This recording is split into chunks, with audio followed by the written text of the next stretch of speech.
कुछ व्यक्तियों की धमनियों में भ्रष्टाचार खून से भी ज़्यादा तेजी से दौड़ने लगता है और इतनी तेजी से दौड़ता है कि वो ये भी भूल जाते हैं कि सही क्या है और गलत क्या है। नारायणपुर का ये टीआई जो है संवेदनाओं का कसाई निकला और इसने एक रोते बिलखते दर्द से तड़पते परिवार तक की जेब में हाथ डालने में कोई गुरेज नहीं किया। खाकी पर लगा ये दाग इतना ज़्यादा गहरा था कि नारायणपुर में पुलिस की वर्दी पर लगा ये दाग रायपुर राजधानी में बैठे सीएम को भी साफ साफ दिखाई दे गया। फिर क्या था, कार्रवाई होनी थी जो हुई, और कार्रवाई ऐसी हुई कि थानेदार साहब जीवन भर याद रखेंगे। इसके अलावा और भी बहुत कुछ इस मामले में है जो आपको भी जानना चाहिए और वर्दी की आड़ में छुपे बैठे ऐसे भेड़ियों को भी सबक लेना चाहिए। पूरी खबर क्या है विस्तार से हम इस वीडियो में आपको बताएंगे और साथ में ये भी बताएंगे कि कहीं कहीं चूक की भी आशंका दिखाई दे रही है। स्पर्श मल्टी स्पेशलिटी हॉस्पिटल आधुनिक एवं श्रेष्ठ किडनी विभाग फुल टाइम विशेषज्ञों की देखरेख में दे रहा है डायलिसिस की सुरक्षित और बेहतरीन सुविधा, साथ ही न्यूनतम दर पर हेल्थ पैकेज की सुविधा भी। स्पर्श मल्टी स्पेशलिटी हॉस्पिटल, एक एहसास अपनेपन का।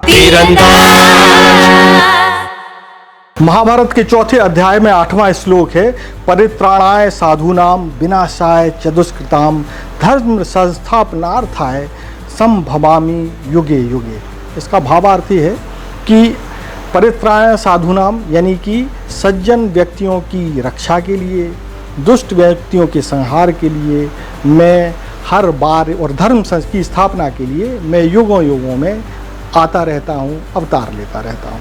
और इस श्लोक की जो पहली लाइन है वो छत्तीसगढ़ सरकार की ध्येय वाक्य भी है, जिसको तत्कालीन एडीजी माथुर जी, राजीव माथुर जी ने लिया था। जब ये लाइन ली गई होगी तो ये सोचा होगा एडीजी साहब ने कि निश्चित तौर पर जो हमारी पुलिस है उस ध्येय वाक्य को धारण भी करेगी, न केवल जो हमारा बैच होता है पुलिस का, जो अमूमन वर्दी में हाथ के जो बाजू होता है उसमें लगा होता है, कभी कभी सामने भी लगा होता है, उसमें जो है इस ध्येय वाक्य को लिखा जाएगा और इसको देख करके पुलिसकर्मियों को अपनी जिम्मेदारी का एहसास होता रहेगा कि सज्जन व्यक्तियों की रक्षा करना ही उनका ध्येय होना चाहिए। लेकिन क्या है कि जैसा सोचा जाता है ज़रूरी नहीं कि वैसा होता भी हो, क्योंकि सभी लोगों को इसका पालन करना होता है। पुलिस में ये वाक्य तो आया, लेकिन कुछ पुलिसकर्मियों ने इस वाक्य को कभी शायद पढ़ा ही नहीं, और पढ़ा भी तो उनके लिए शायद काम का नहीं था। और यही वजह है कि एक बड़ी खबर नारायणपुर से सामने आई। नारायणपुर की खबर क्या है, अब हम उस पर बात करते हैं। नारायणपुर थाने में एक जो आरक्षक थे वो नियुक्त थे, जिनका नाम था धनेश्वर नुरेटी। पिछले साल जो है यानी कि 2025 में सितंबर अक्टूबर के महीने में, ये महीना क्लियर नहीं है क्योंकि ये क्लियर भी क्यों नहीं है उसके बारे में भी हम बताएंगे, कि इस महीने में एक धनेश्वर नुरेटी जी जो है उनकी एक सड़क दुर्घटना में मृत्यु हो जाती है।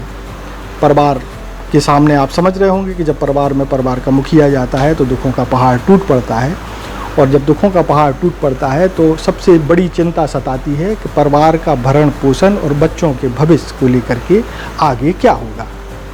इसी चिंता को दूर करने के लिए छत्तीसगढ़ पुलिस ने एक व्यवस्था भी कर रखी है। व्यवस्था ऐसी कर रखी है कि जो पुलिसकर्मी हैं उनके साथ अगर कोई हादसा होता है तो उनके परिवार के जीवन को आर्थिक रूप से सुरक्षित करने के लिए एक सामूहिक बीमा करा रखा है। बस्तर पुलिस में ऐसी व्यवस्था है, और भी जगह होगी तो उसकी जानकारी नहीं है, लेकिन बस्तर पुलिस में ऐसी व्यवस्था है। तो जब ये दुर्घटना हो जाती है तो इस बीमा की तरह, जिसको हम सामूहिक बीमा कहते हैं, कई बैंकों से टाई अप किया हुआ है, उसमें जो है 1 करोड़ रुपये मिलने की गुंजाइश बनती थी। लेकिन चूंकि मामला दुर्घटना का था तो दुर्घटना के मामलों में भी ऐसा होता है कि अगर किसी व्यक्ति की मृत्यु हो जाती है तो जिस वाहन से, जिस गाड़ी से दुर्घटना हुई है उसका जो बीमा होता है, उस बीमा के आधार पर भी पीड़ित व्यक्ति के परिजनों को, यानी मृतक व्यक्ति के परिजनों को कुछ राशि मिलती है। वो अलग अलग भी हो सकती है या एक फिक्स राशि होगी, उसके बारे में बहुत ज़्यादा जानकारी या शोध करने की ज़रूरत हमको दिखाई नहीं दी। मामला कुल मिलाकर के ऐसा है कि हादसे के दौरान 2 तरह के पैसे मिलने की संभावना पुलिसकर्मियों को थी। एक तो वो जो हादसे के कारण होती है, और दूसरी वो जो पुलिस द्वारा सामूहिक बीमा के रूप में कराई गई थी। बहुत सारे बैंक भी ऐसा करते हैं कि दुर्घटना बीमा करते हैं, उनके बैंक खातों से भी पैसा जाता है। यहाँ लेकिन एक मामला पुलिस का था कि सामूहिक बीमा पुलिस द्वारा कराया गया था। चूँकि बस्तर एक समय तक जो है नक्सल प्रभावित रहा है, यहाँ जितने भी पुलिसकर्मी हैं वो जान हथेली पर रख कर के काम करते हैं। उनके जीवन को लेकर के गंभीर जो है एक तरीके से आप समझ लीजिए कि एक चुनौती हमेशा बनी रहती है। तो यहाँ एक अलग तरह की व्यवस्थाएं हैं। तो धनेश्वर नुरेटी जी का जब सड़क दुर्घटना में निधन हो जाता है तो जो है एक व्यवस्था बनती है। व्यवस्था ऐसी बनती है कि एक जो थानेदार हैं नारायणपुर के, जिनका कि नाम सुरेश चंद्र यादव है। सुरेश चंद्र यादव जी उनके परिजनों से मिल करके और एक व्यवस्था बताते हैं कि चूँकि दुर्घटना के दौरान मृत्यु होने पर दुर्घटना बीमा का लाभ मिल सकता है, चूँकि थर्ड पार्टी और बहुत सारे बीमा जो वाहन चालक कराते हैं उसके तहत। उसके लिए वो एक वकील का सुझाव भी दे देते हैं, जिन वकील का नाम है कृष्ण कुमार वर्मा, जो कि दुर्ग के रहने वाले हैं। उनसे सुरेश चंद्र यादव जी का कुछ परिचय होगा, तो उन्होंने एक सुझाव दिया कि भाई इन वकील साहब को रख लीजिए, तो दुर्घटना के कारण जो मौत हुई है उसका बीमा मिल जाएगा। यहाँ स्पष्ट कर दें कि दो तरह के बीमे हैं। एक तो दुर्घटना के कारण जो दुर्घटना से मिलना था, जो सामने वाली पार्टी ने जो बीमा करा रखा होता है, जिसका वाहन होता है, उसकी तरफ से एक राशि मिलती है। तो दूसरी राशि जो है एक बीमा जो पुलिसकर्मियों का जो सामूहिक बीमा कराया गया था उसकी राशि होती है। तो सुरेश चंद्र वर्मा जी है, सुरेश चंद्र यादव जो हैं, जो कि थानेदार थे उस समय तत्कालीन, उन्होंने एक वैसी व्यवस्था के लिए कहा कि भाई ये जो दुर्घटना बीमा मिल सकता है, इसलिए इन्होंने कृष्ण कुमार वर्मा को वकील साहब हैं उनको सजेस्ट कर दिया कि भाई ये एक बीमा की राशि आपको दिला देंगे। ये प्रक्रिया चलती रही। चूँकि ये मामला शायद अप्रैल में शुरू हुआ, तो इतनी जल्दी जो है बीमा की राशि जो कि थर्ड पार्टी बीमा से मिलती है उससे मिलना भी संभव नहीं है। इसी बीच एक वो राशि 1 करोड़ रुपए आ जाती है जो पुलिस द्वारा सामूहिक बीमा के तौर पर कराई जाती है। तो ये बीमा की राशि जब इनके धनेश्वर नुरेटी के परिवार में, यानी उनकी जो पत्नी है जिनका कि नाम अनाया है, अनाया नुरेटी के खाते में आती है, तो इसकी जानकारी थानेदार साहब को लग जाती है। थानेदार यानी सुरेश चंद्र यादव जी, जैसा कि आरोप लगाया जा रहा है।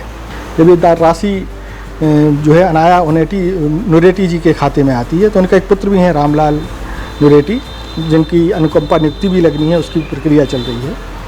तो जब ये खाता में राशि आ जाती है तो थानेदार साहब की नीयत डोल जाती है। चूँकि भ्रष्टाचार जब सिर पर चढ़ जाता है तो ये अच्छा बुरा अपना बाहरी ये सब चीज़ों की सीमाओं को तो बिल्कुल ख़त्म कर देता है। उसको ऐसा लगता है कि हर पैसे में उसका एक अधिकार बनता है, एक हक बनता है। तो ये जो पुलिस बीमा की जो किया गया था सामूहिक बीमा, उसकी जो राशि 1 करोड़ आती है, उस पर थानेदार साहब की नीयत डोल जाती है। नीयत डोल जाने के बाद जो है सिलसिला शुरू होता है कमीशन का ऐसा सिलसिला शुरू होता है कि थानेदार साहब एक दबाव बनाना शुरू करते हैं पीड़ित परिवार, यानी कि अपने ही आरक्षक परिवार यानी धनेश्वर नुरेटी के परिवार पर दबाव बनाना शुरू करते हैं कि इसमें से कुछ राशि उनको दी जाए, क्योंकि ये राशि उनके कारण मिली हुई है।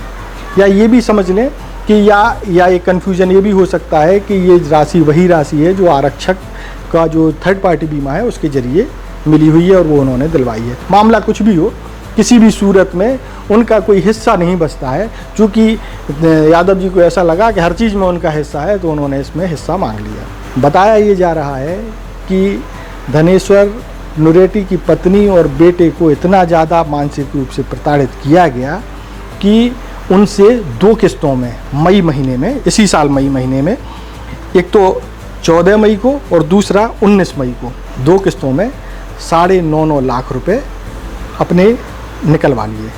इन्होंने अपनी पास रख लिए, मतलब कमीशन के तौर पर कि ये हमारा अधिकार है, चूँकि पैसा हमने दिलवाया इसलिए हमको 19 लाख रुपए, ये दोनों जोड़ करके 19 लाख रुपए होते हैं, ये कर लिए। अब ये 19 लाख रुपए जब मिल जाते हैं तो भ्रष्ट आदमी की आदत क्या, 19 से भी पेट नहीं भरना था।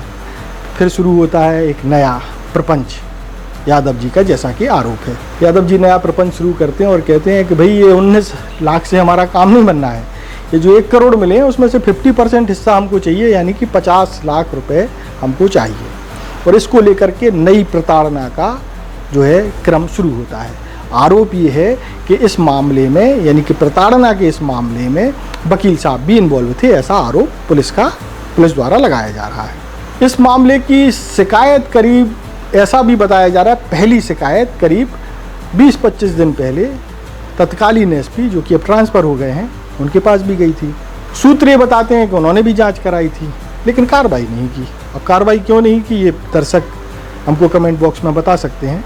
अगर ये सत्य है कि कार्रवाई जांच हुई थी, शिकायत भी हुई थी, फिर कार्रवाई क्यों नहीं हुई, ये बड़ा सवाल है। तो ये मामला जो है टलता गया। अभी पिछले दिनों जो है अचानक से एसपी बदल जाते हैं। रायपुर से गए हुए आईपीएस संदीप कुमार पटेल, उन तक भी जानकारी ये जाती है, ये शिकायत पहुंचती है। जब ये जानकारी पहुंचती है तो विभाग में हड़कंप मचता है। हड़कंप ये मचता है कि एक थानेदार अपने ही दिवंगत आरक्षक के परिवार के लोगों से बीमा की राशि में हिस्सेदारी मांग रहा है, और न केवल हिस्सेदारी मांग रहा है, 19 लाख रुपए ले लिए हैं और राशि के लिए यानी 50% राशि के लिए उसे प्रताड़ित कर रहा है। जब ये सूचना जो है सब ये शिकायत नए एसपी को पहुंचती है, यानी संदीप कुमार पटेल जी तक पहुंचती है, तब फिर एक्शन की बात शुरू होती है। इस मामले में एसपी साहब फिर एक्शन में आते हैं। उनका एक्शन में आना एक और बात का संकेत है कि चूँकि वो रायपुर से गए हुए हैं और सीएम जो विष्णुदेव साय हैं उनको नीति को बहुत अच्छे से समझते हैं, चूँकि रायपुर राजधानी में ये भी थे और राजधानी में सीएम साहब बैठते ही हैं, तो उनकी नीति को समझते हैं। तो समझ करके तुरंत जो है थानेदार साहब के खिलाफ एफआईआर हो गई। एफआईआर भी गंभीर धाराओं में हुई। एफआईआर ना केवल थानेदार साहब के साथ खिलाफ हुई बल्कि वकील साहब के खिलाफ भी हो गई। थानेदार साहब तुरंत धर लिए गए। एफआईआर होती है 17 जुलाई को और 19 तारीख को थानेदार साहब धर लिए जाते हैं, यानी कि गिरफ्तार हो जाते हैं। इसके बाद आज यानी कि 20 जुलाई को बताया जा रहा है कि वकील साहब को भी गिरफ्तार कर लिया गया है। अब आप इस पूरी खबर से क्या समझे हैं कि क्या आपको ऐसा नहीं लगता कि भ्रष्टाचार जो है कुछ लोगों के लिए जो है गले तक छोड़िए उनके सिर और दिमाग तक चढ़ गया है, और इतना ज़्यादा चढ़ गया है कि वो ये भी भूल गए हैं कि उन्हें किस चीज़ में हाथ फैलाना चाहिए, किस चीज़ में ब्लैकमेल करना चाहिए, किस चीज़ में प्रताड़ित करना चाहिए। हालांकि सारी चीज़ें इलीगल हैं, लेकिन एक मानवता का एक पहलू ये भी होता है कि एक कहावत है ना कि चुड़ैल भी 4 घर छोड़ के चलती है, लेकिन जब भ्रष्ट आदमी जो होता है ना वो किसी घर को छोड़ना नहीं चाहता है। उसको हर घर में, चाहे वो अपना हो, पराया हो, पिता हो, माता हो, कोई भी हो, इवन वो परिवार के किसी भी सदस्य को, इस तरीके से वो एक उसके लिए हर व्यक्ति एक मौका है वसूली का, पैसा खींचने का, और यही इस पूरे मामले में दिखाई देता है। अब आप सोचिए कि जो व्यक्ति अपने ही विभाग के आरक्षक परिवार को पैसों के लिए प्रताड़ित कर सकता है, वो आम जनता के साथ कैसा व्यवहार करता होगा, वो आम जनता के साथ किस तरीके से और वसूली के किस हद तक जाता होगा, ये भी बहुत बड़ा जांच का विषय है। ऐसे लोगों को पुलिस में रहने का कोई अधिकार नहीं है, कोई हक नहीं है। इनके खिलाफ सख्त से सख्त कार्रवाई होनी चाहिए। जेल तो इनका जाना तय है ही, लेकिन ऐसे लोगों को चिन्हित भी किया जाना चाहिए जो बड़ी तेज़ी से संपत्ति बना रहे हैं। तो आप ये जो खबर है वो बड़ी ही झकझोर कर रख देने वाली है कि भ्रष्टाचार का जो दानव है वो कितना विशाल हो चुका है, और भ्रष्टाचार को और वसूली को लोग अधिकार मान चुके हैं। ऐसे अफसरों पर निश्चित तौर पर कार्रवाई सख्त होनी चाहिए। इस पूरे मामले में जो नारायणपुर के नए एसपी हैं उन्होंने क्या कुछ बताया था वो आपको सुनवा देते हैं। नारायणपुर के कोतवाली थाना में प्रार्थी ने आकर रिपोर्ट दर्ज कराई थी, जिसके आधार पर हमने एफआईआर की है। मामला ये है कि प्रार्थी ने हमें बताया था कि उनका पुलिस सैलरी पैकेज का जो इंश्योरेंस कवर है उसको दिलाने के नाम पर 2 आरोपियों ने उनसे कमीशन लेने की बात की थी, जो कि पूरी तरह से गलत है। इसके आधार पर हमने चीट फ्रॉड का एक एफआईआर किया है, और इसमें 2 आरोपी, एक निरीक्षक सुरेश चंद्र यादव जो नारायणपुर में ही पदस्थ थे और उनका एक साथी एडवोकेट हैं, दोनों को हमने आरोपी बनाकर एफआईआर दर्ज की है, और हमने निरीक्षक सुरेश चंद्र यादव को गिरफ्तार कर रिमांड पर भेजा है। मामला कब तक? ये मामला इसी महीने का है। हमें अभी शिकायत प्राप्त हुई थी, जिसके आधार पर हमने एफआईआर दर्ज की है।